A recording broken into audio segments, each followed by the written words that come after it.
兽神帝天，竟然是你！你怎知本座不能真身降临？情况很糟，多处经脉断裂，生命气息十分微弱。不痛，谢谢你。你以后别这么逞能了。这浩瀚天地之间，可是有无尽的天地元力可以吸收的。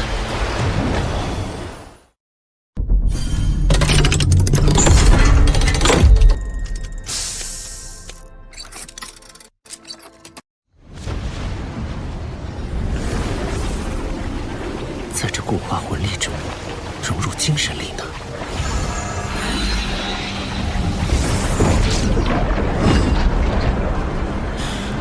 这魂力漏斗似乎出现了一种奇异磁场，而且已经开始影响到周围空间。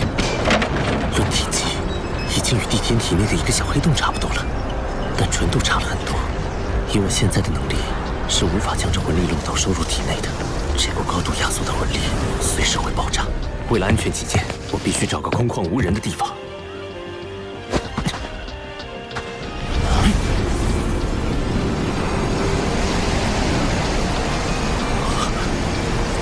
周围方圆数千平方米的天地元力都在朝着这里汇聚过来，太神奇了！这究竟是一种怎样的法则？有失控了，不能再近距离观察了。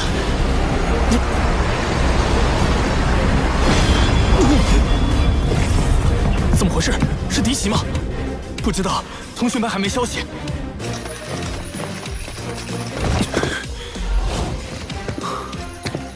爆炸威力这么强，这还只是个未完成品。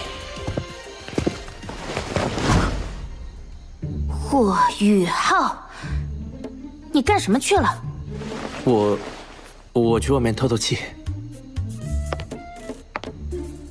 透个气要这么长时间？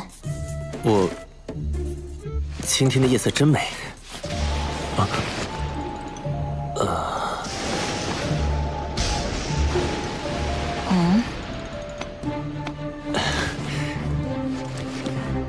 你怎么知道我没在帐篷内的？我有事路过，就顺便过来看你一眼。你既然没事了，明天我们就回学院吧。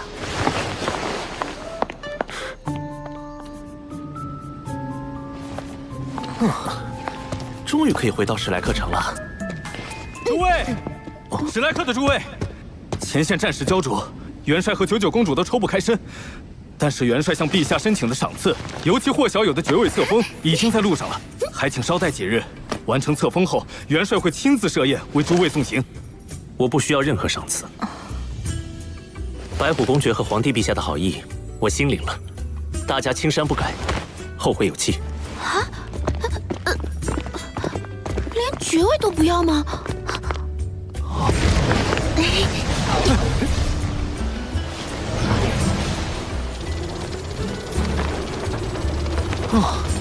飞了3个时辰了，大家先休息一下吧。霍雨浩，我要吃烤鱼。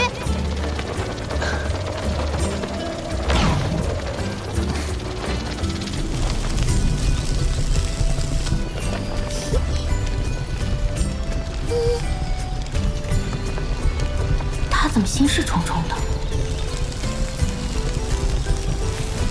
烤鱼好了，大家可以吃了。我不饿，修炼完再吃。小师弟，你这么努力，还让不让我们活啊？好香啊！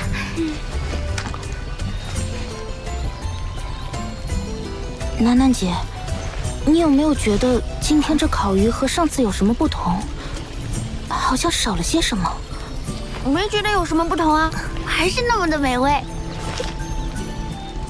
我明白了，确实是少了些什么，不过不是我们的，而是你的烤鱼。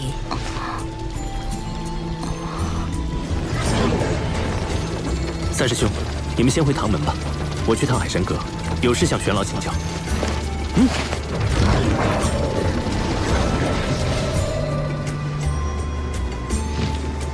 唐老师好，霍学长好。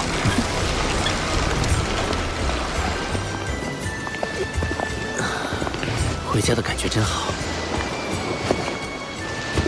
我要去玄老那里，在此别过。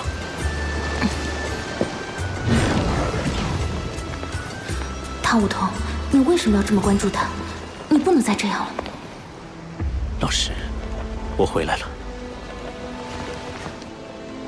这次出去，我竟然见到了叶溪水前辈。他现在已经是日月帝国的死神斗罗了。老师，您听得到我说话吗？穆老是没有办法回应你的。受潮时，他释放能量导致灵魂受损，现在只能在黄金树内温养。大陆局面突然变得如此不堪，没想到日月帝国隐藏的竟然如此之深。叶溪水，他果然还活着，只是他与龙逍遥一起站在了日月帝国这边，是我不曾料到的。2名99级极限斗罗，足以撼动整座大陆的局势了。毒不死前辈不是也已经突破了吗？也许毒老怪在日月帝国的突袭中伤了本源，加上本体宗年轻一代损失殆尽，心气大跌，很难再与龙逍遥及叶溪水争锋了。天魂帝国经过这次偷袭，元气大伤，恐怕也再难有一战之力了。玄老，那我们能否召集一些隐士宗门一起对抗日月帝国呢？毕竟，咱们原属斗罗大陆3国，如果被日月帝国侵占，他们也不会有什么好结果。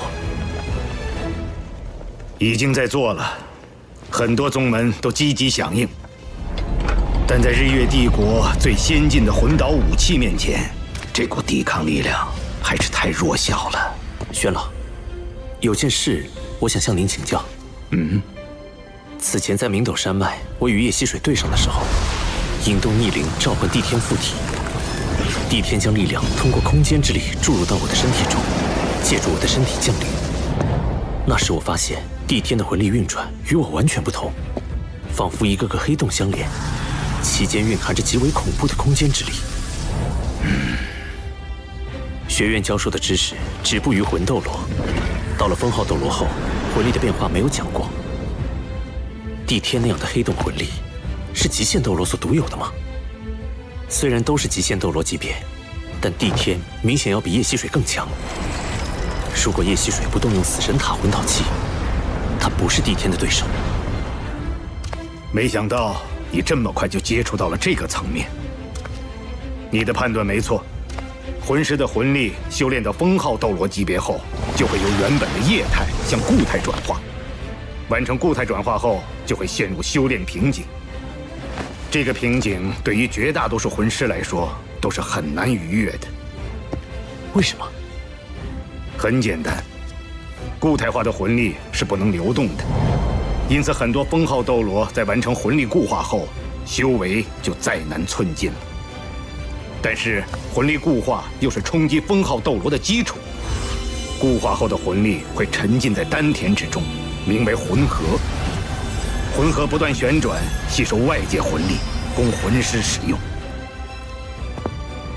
所以帝天之所以强大，就是因为他的魂核还能继续流动。思路没有问题，不过帝天的手段更为高超。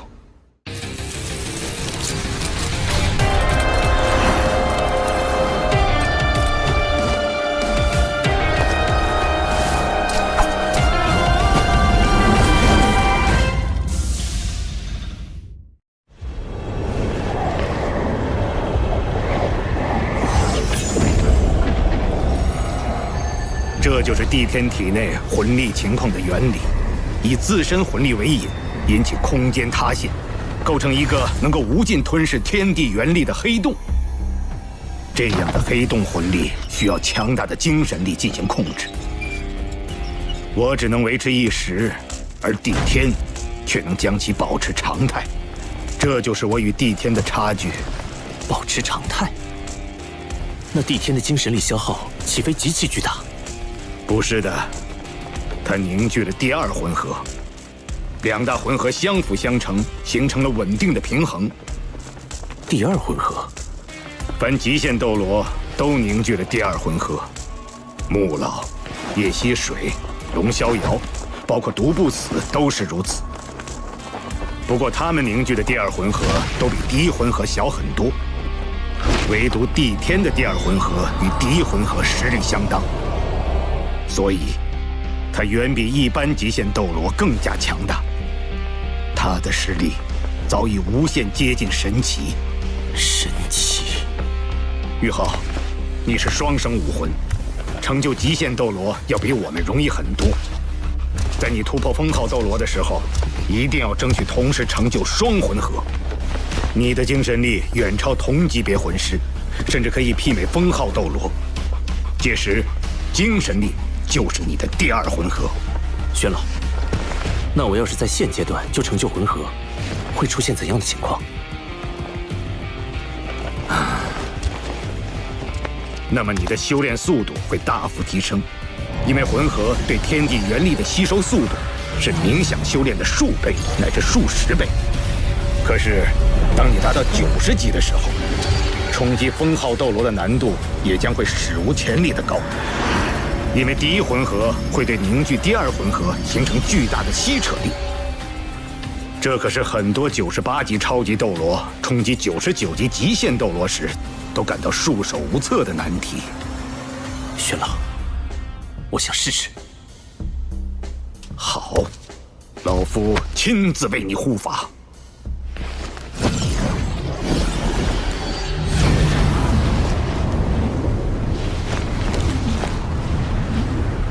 很好，继续，让我看看你最终能做到什么程度。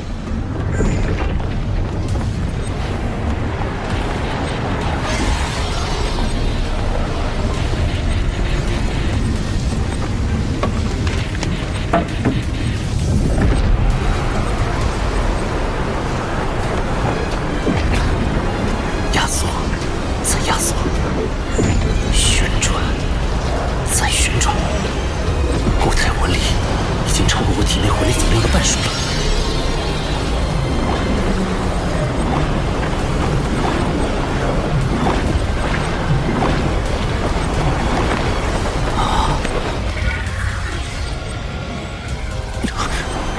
我的魂力在急剧流失，5成、6成、7成。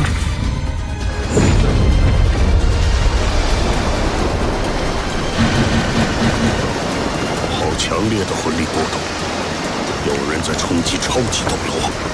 魂力波动的核心在玄老房间，既然有玄老护法，应该不必担心。我们且在这里观察一阵。奇怪，那会是谁在冲击超级斗罗呢？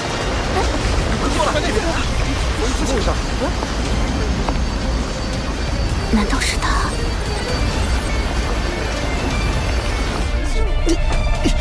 ？8成，魂力被吞噬超过8成了。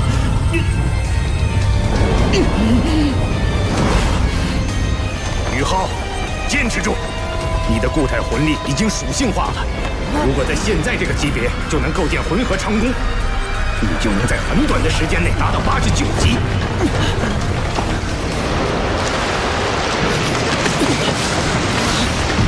虽然冲击封号斗罗会很难，但这也是你的机缘，坚持住！宇浩到达极限了，不得已，以我的魂力禁锢住宇浩的固态魂力，再将其送入高空引爆，应该不会有太大危险。只是宇浩要虚弱几天才能恢复过来。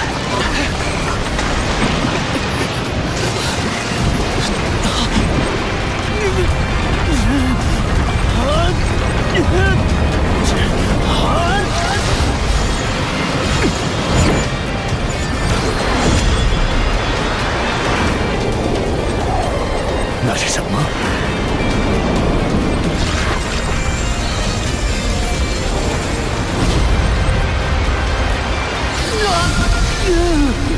生命函数之乱！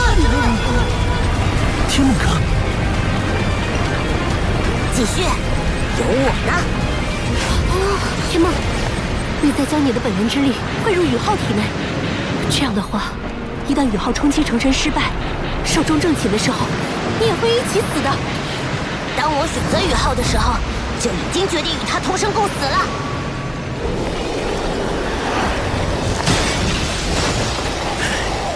宇浩此时的魂力与精神力都已逼近极限，但我更不能在这个时候打断宇浩，否则他会受到极大的反噬。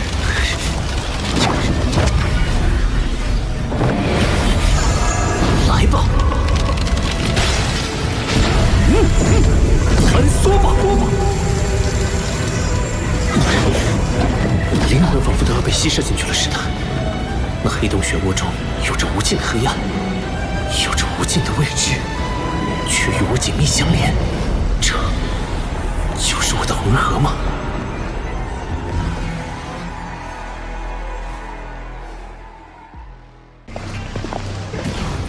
汤武桐，你为什么要这么关注他？你不能再这样了。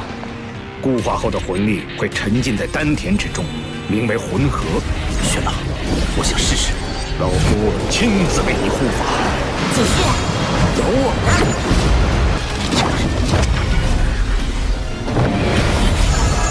来吧，这就是我的魂核吗？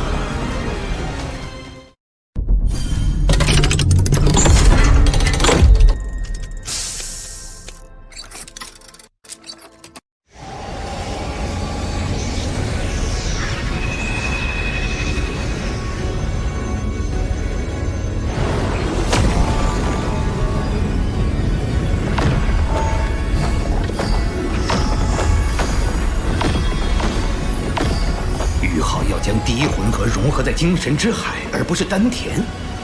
很好，这样即使第二魂核就有了容身之处。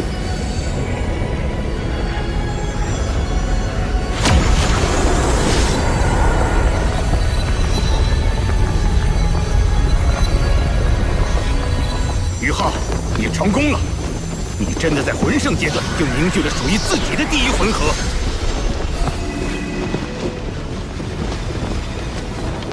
好好感悟，这份体悟是很多魂师究其一生都没有的机缘。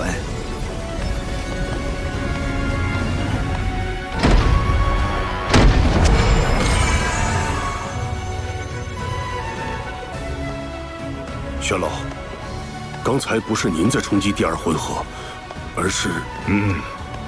于浩这孩子，可能是斗罗大陆万年来的第一人。真是怪物中的怪物。现在，是这群年轻人走上历史舞台的时候了。通知海神阁全员，协助唐门组建魂导师团。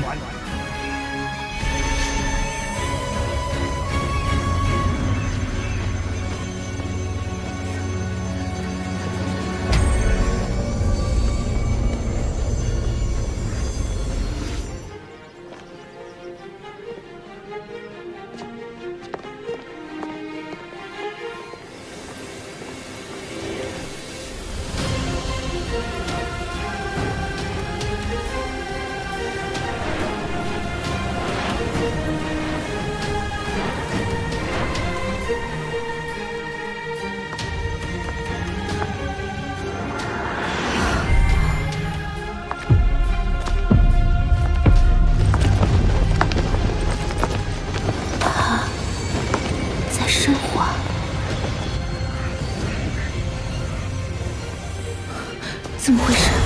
我的魂力自行运转起来了。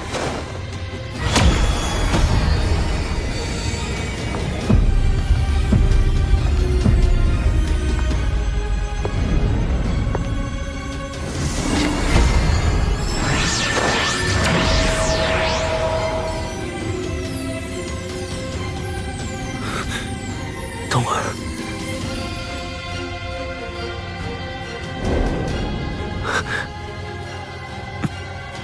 抱歉，我是唐舞桐。该说抱歉的是我才对。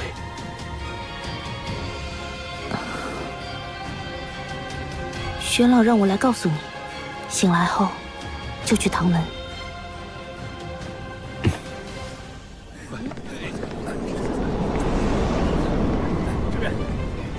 西都放这儿吧。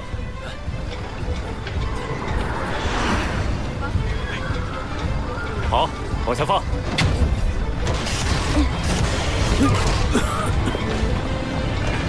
岳大师兄，学院送的第3批材料到了，你把那箱搬到那儿去。好，快送去库房吧，这里都快堆不下了。大师兄，宇浩，你可算回来了。你都在海神阁入定1个月了，可把我们给忙死了。大师兄、二师兄、三师兄，这里怎么回事？学院送了很多材料过来吗？何止啊！走，我们边走边说。魂导师团。学院经过海神阁讨论，综合各方面意见，决定建立3个魂导师团。3个？按照日月帝国那样，一支魂导师团数量是500人的话，装备3个魂导师团，那可就是1500人。这1500人的装备，哪是那么容易制作出来的？第1支魂导师团名为唐门魂导师团，是学院特批，也是3支中装备最精良的。总人数200人，全部装备唐门最先进魂导器，由魂帝以上级别的魂师组成。团长为仙灵2院长，副团长钱多多院长。同时，唐门魂导师团的封号斗罗一共将有10位，全部由学院补充进来。200人，其中有10名封号斗罗。就算日月帝国最强大的护国之首皇家魂导师团，也没有这么夸张的配置啊！我们唐门能满足这么高的魂导器需求吗？所以这支魂导师团全部由近战魂导师组成，所配备的魂导器全部以增强速度和攻击力为主。唯一的联动魂导器是群体防御。原来如此，这样确实能做到扬长补短。那么另外2支魂导师团，想必分别是以远程魂导器和定装魂导器为主了吧？不愧是小师弟，一点就通。另外2支魂导师团，一支名为重炮魂导师团，单纯配备唐门最先进诸葛神弩炮，共300门。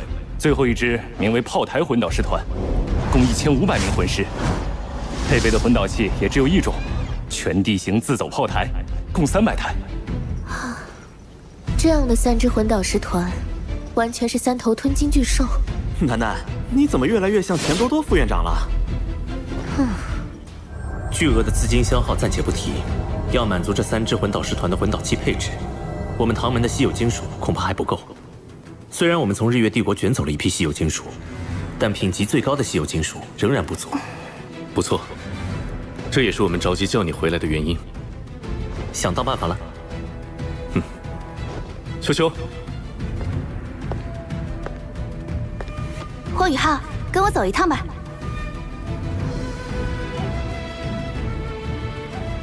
我们地龙门坐落于天魂帝国北方，靠近极北之地。宗门秘境里有一条隐藏矿脉，里面极有可能埋藏着一种少见的稀有金属。可能？地龙门自己没有探测过吗？秘境那里温度极低，并且危险重重，就连妈妈这样的魂斗罗也无法深入。只有你这种拥有极致之兵武魂的魂师才有可能进入。我们地龙门既然选择加入唐门，这条矿脉自然也就送给唐门了。更何况，地龙门所在的龙城已经被日月帝国攻破占领，宗门内的资源不转移出来，迟早也会被日月帝国发觉侵占。快到了，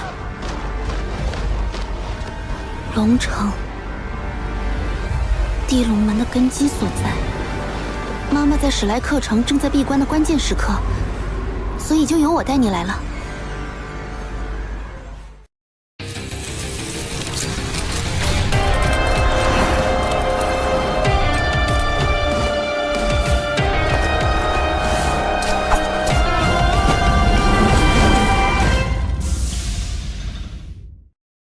跟我来。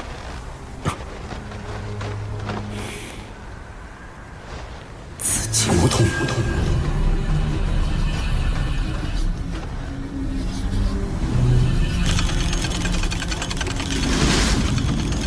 有守卫，怎么办？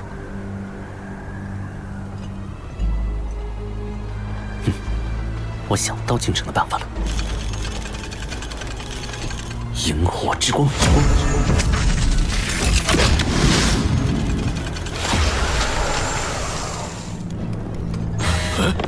探测魂导器失联了。没事儿，新型号总归是有各种小毛小病的。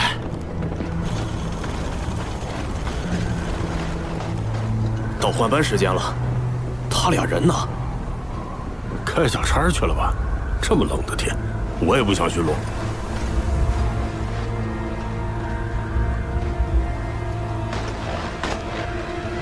这身衣服好暖和呀！嘘。哦。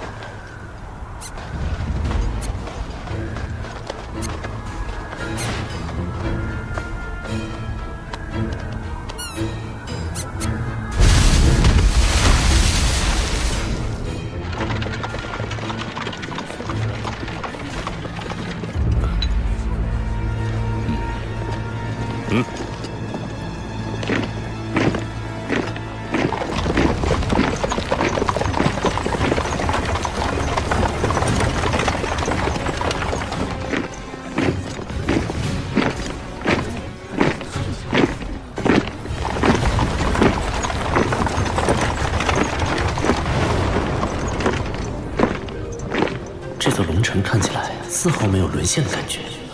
作为靠近极北之地的边境城市，反而人气不错。当初日月帝国大举入侵的时候，天龙门上下奋起抵抗，协助城防军固守龙城。门主天龙斗罗更是壮烈战死。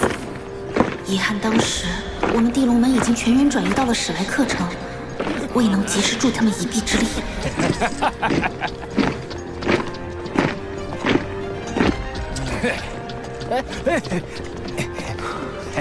天龙门，玉天龙呢？大战之后不知所踪，希望还活着吧。这里就是城主府，那是日月商会的人。龙城城破之后，第一批进入城内的就是这批日月帝国的商人，他们带来了大量御寒物资和先进的魂导热能器，低价甚至免费发放。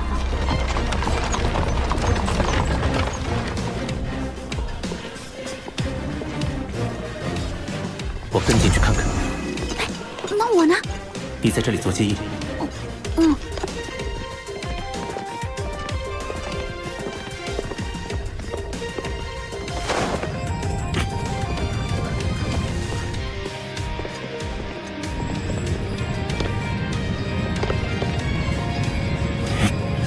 东西都送给他们，不要心疼。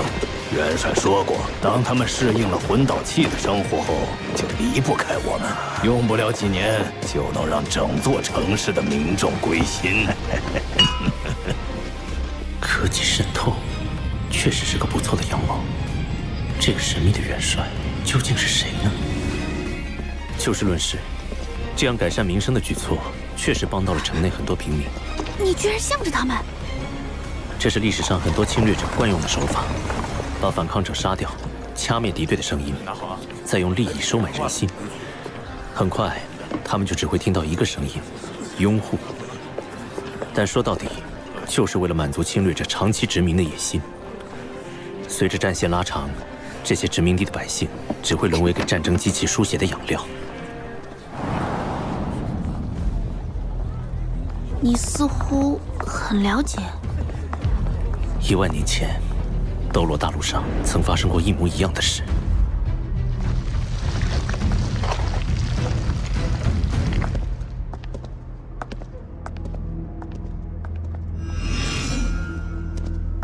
哼。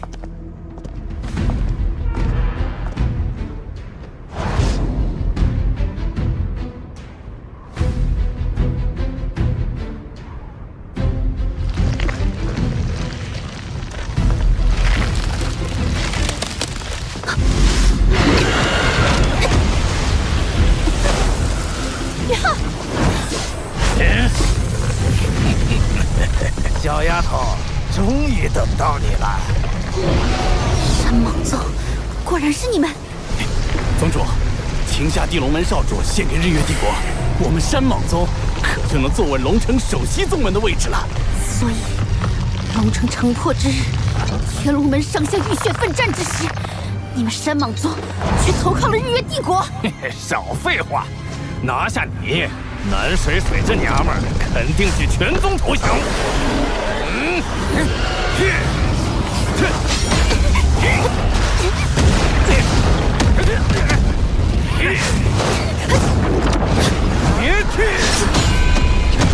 我宇浩，你跑哪儿去了？巨蟒之息！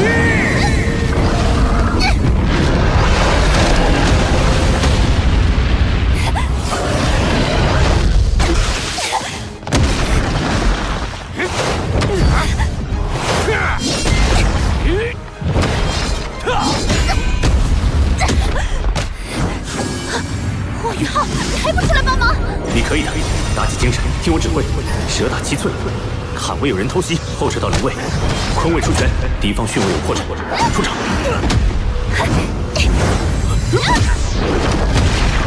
左手出掌，右手蓄力。逆捏之手。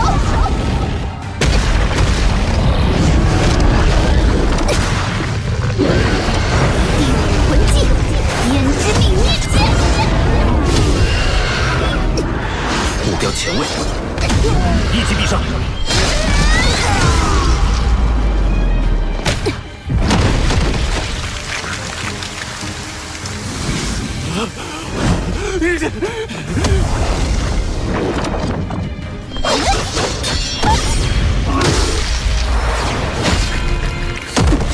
背主求荣的人渣，早就该死了。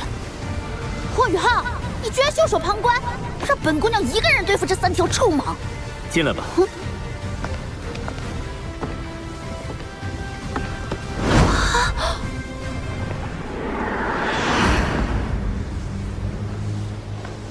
走吧。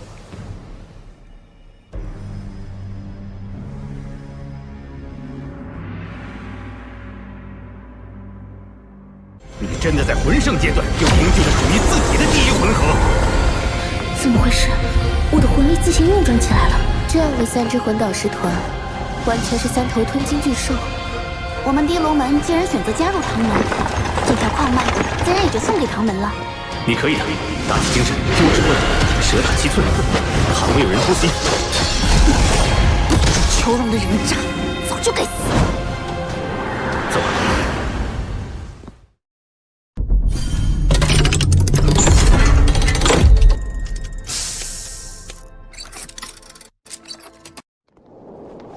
这些山莽宗的人都是你刚才……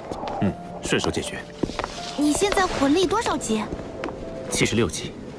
76。不久之前的斗魂大赛上，你还只有5环魂王修为，怎么会有这么快的修炼速度？一些机缘罢了。你真是怪物中的怪物。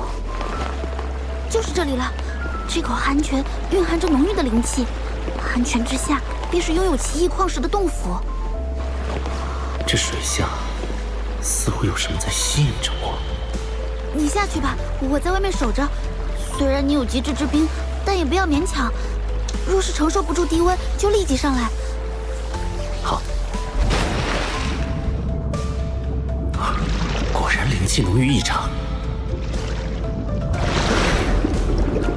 曾经有一位先祖从里面开凿出一块小矿石，其中蕴含着浓郁的冰属性气息。那矿石本身又呈现金属特性，所以先祖传承下来，一直认为在这洞府内部是一处矿脉，一处拥有着冰属性稀有金属的矿脉。也许这稀有金属能助我突破魂斗罗。好一股纯净的冰属性天地元力，这里果然是一处宝地。冰皇护体，温度竟与冰火两仪眼的寒极冰泉相差无几，那里一定是这处寒泉的泉眼所在。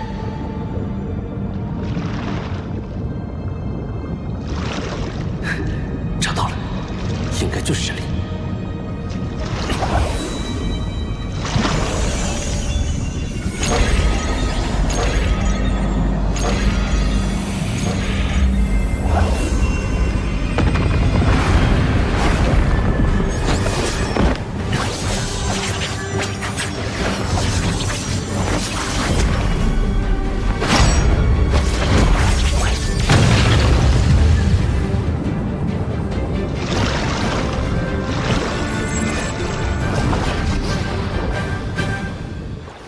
这座秘境送给你是正确的选择，也是天才中的天才。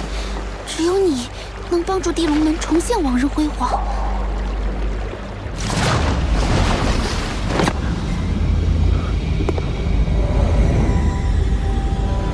水巨人被隔绝在外。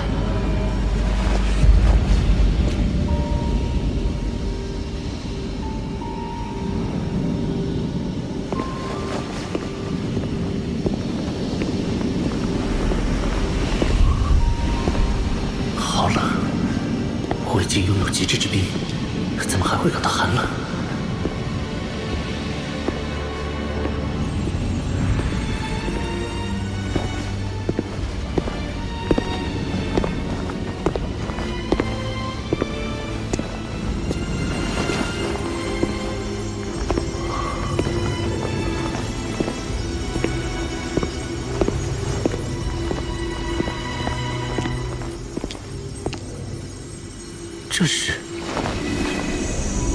这是冰极神经，万载玄冰窟诞生的冰极神经。这么多的冰极神经，一定有万载玄冰窟存在。这对冰属性的魂师魂兽来说，都是可遇而不可求的宝物啊！冰极神经是什么？冰极神经是万载玄冰髓的半生金属。万载玄冰髓中的冰属性天地元力溢散出去，被周围矿脉中的金属矿藏吸收。矿藏属性改变，慢慢演化为冰极神经，是一种极为稀有的金属。稀有金属，既是最坚硬的，也是最柔韧的。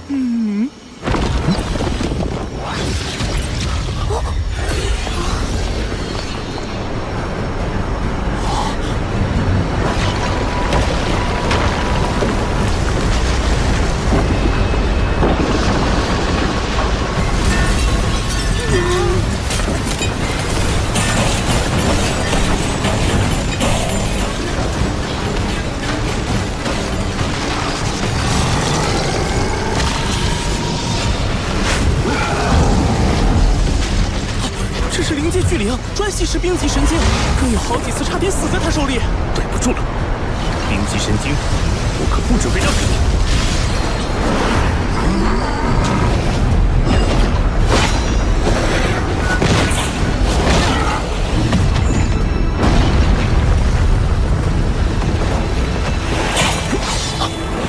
连划痕都没留下，好坚硬啊！宇浩，你试一下将极致之冰融入暗金铜爪之中。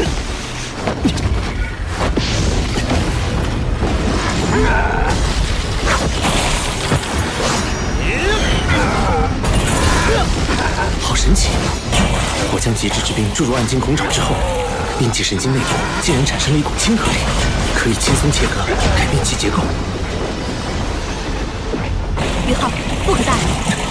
冰极神经之所以被称之为神经，就是因为它本身已经进化到了拥有一定生命力的境界。要想击败它，就必须压制它内部的核心能量。那我们就一起上，让他看看极致之冰的厉害。永动之域，八角万象刺！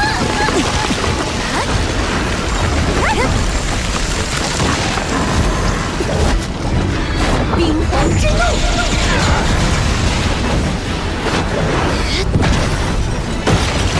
地寒天，雪舞耀阳，平顶爆！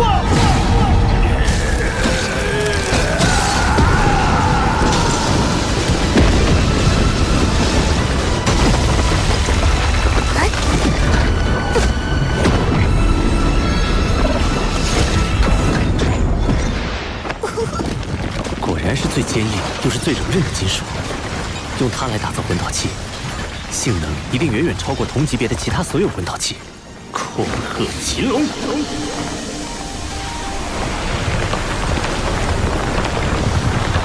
此数量的冰极神经，可是一举解决了唐门魂导器欠缺原材料的难题。看来冰极神经已经被全部开采。好了，宇浩，你可别捡了芝麻丢了西瓜。这洞窟深处的万载玄冰髓才是更珍贵的天下至宝。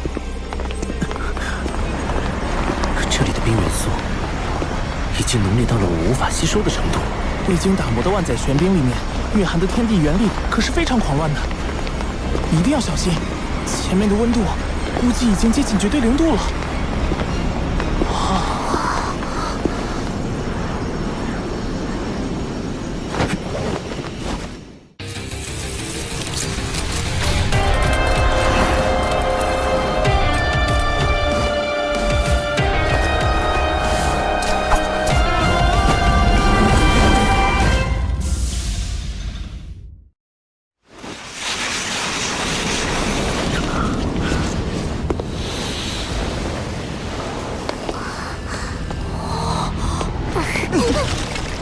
这里的冰似乎连灵魂都能够冻结，死寂无通。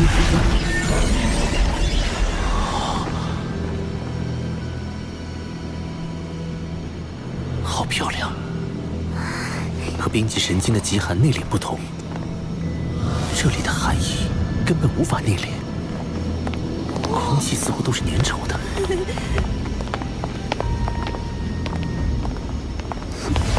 就是这里了，这就是万载玄冰髓。我无法吸收这万载玄冰髓的冰属性天地元力。这里的空间太小，以至于寒气无法外放，完全沉积在这里。所以，这里的超低温也是我们生平仅见，距离绝对零度也只差不到5度了。温度已经远远低于你的极致之冰，所以你才一时无法吸收。极致之冰还不是绝对零度吗？温度低于零下150度，就迈入极致之冰的领域了。但距离真正的绝对零度，却还有着不小的差距。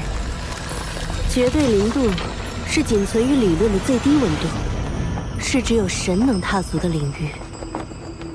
天梦、雪女、八角还有我，先吸收这里的万载玄冰髓，慢慢降低这里的寒气浓度，你就可以逐步吸收了。好，天梦哥，雪女、八角，你们一起吸收吧。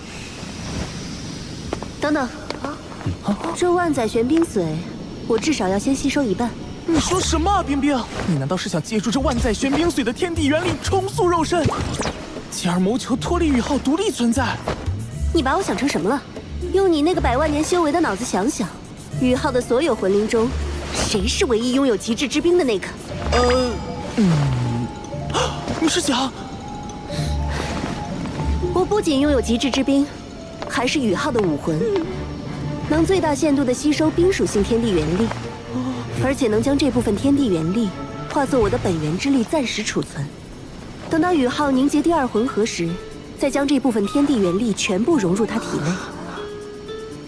要知道，魂师一般是要在封号斗罗阶段才凝聚魂核的，而宇浩就是因为天梦女在魂圣阶段就凝聚了第1魂核，那他凝聚第2魂核的难度就是空前的。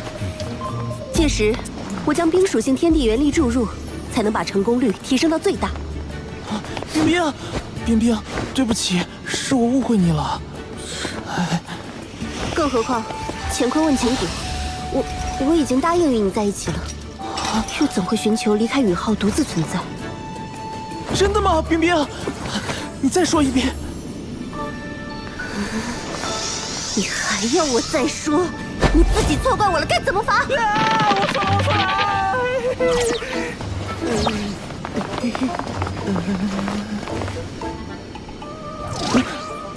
回头再跟你算账。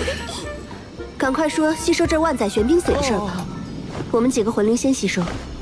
宇浩，你自己只能吸收少部分。万载玄冰髓的效力太强了，如果你吸收太多，很可能会像当初天梦那样陷入沉睡。要是睡上个1000年万年，那就一切都太晚了。好。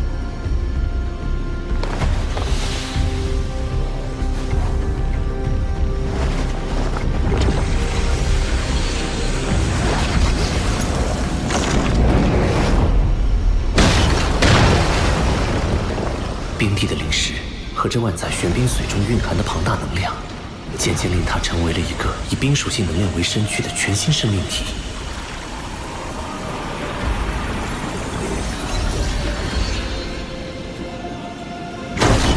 冰地吸收了9根，我可以了。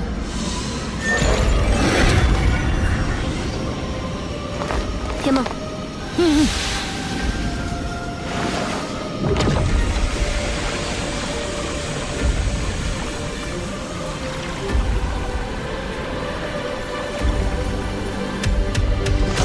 天梦阁吸收了3根。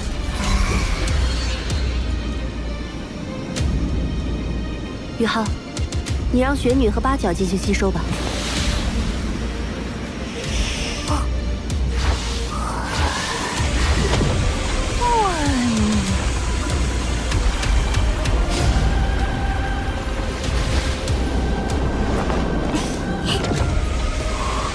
雪女吸收万载玄冰髓的速度比冰帝还要快，八角吸收了6根，雪女居然吸收了13根。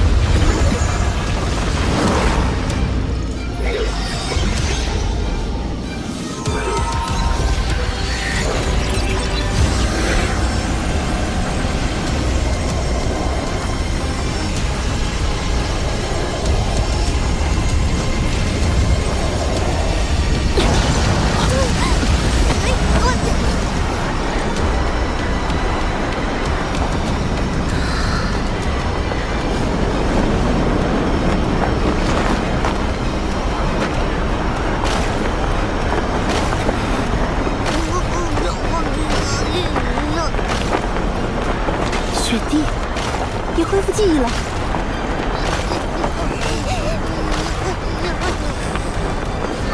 这些日子多谢照顾，爸爸。别，那是你刚刚新生，没有记忆，做不得数的。重获新生的时候，我就已经不是当初的冰天雪女，而是一个全新的婴孩。我们血脉相连，你当然是我的爸爸。再造之恩无以为报，我必然会陪伴你一直走下去，去挑战魂师那一层至高的境界。就算你失败了，我也会陪你一直到生命的尽头。雪帝，你……谢谢你，冰儿。爸爸，等你的魂力提升到8环后，到极北之地走一趟吧，那里有个适合你修炼突破的地方。地天，你是兽神，别的凶兽怕你，我可不怕。不怒自威，这才是极北3大天王之首，雪帝，冰天雪女。